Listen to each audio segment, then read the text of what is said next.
Hi, welcome to A Woman's Corner. Today I'm going to read an extract from my favourite book, one of my favourite books, The Virgin Suicides. In the end, we had the pieces of the puzzle.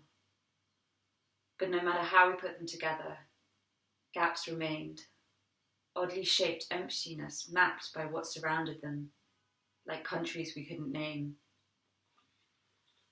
All wisdom ends in paradox, said Mr. Buell, just before we left him on our last interview, and we felt he was telling us to forget about the girls, to leave them in the hands of God. We knew that Cecilia had killed herself because she was a misfit, because the beyond called to her, and we knew that her sisters, once abandoned, felt her calling from that place too. But even as we make these conclusions, we feel our throats plugging up, because they are both true and untrue. So much has been written about the girls in the newspapers. So much has been said over backyard fences or related over the years in psychiatrist offices. We are certain only of the insufficiency of explanations. Mr. Eugene, who told us that scientists were on the verge of finding the bad genes that cause cancer, depression and other diseases, offered his hope that they would soon be able to find a gene for suicide too.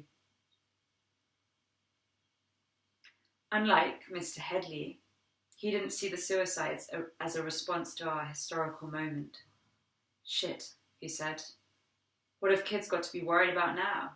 If they want trouble, they should go live in Bangladesh.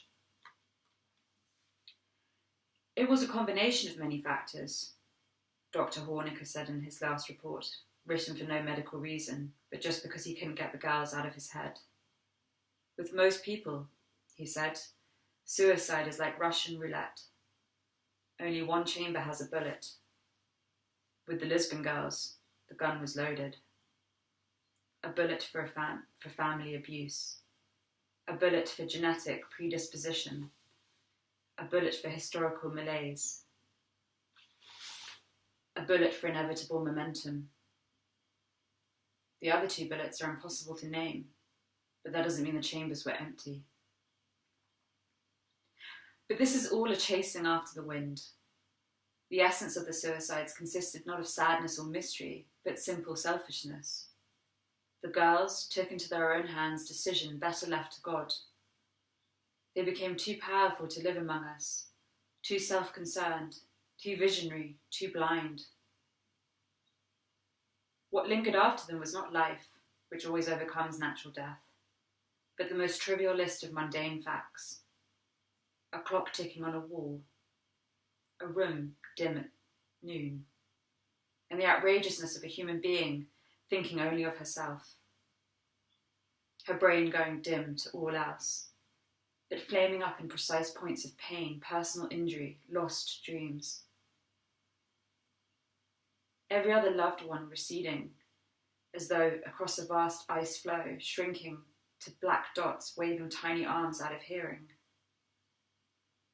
Then the rope thrown over the beam, the sleeping pill dropped in the palm with the long, lying lifeline, the window thrown open, the oven turned on, whatever.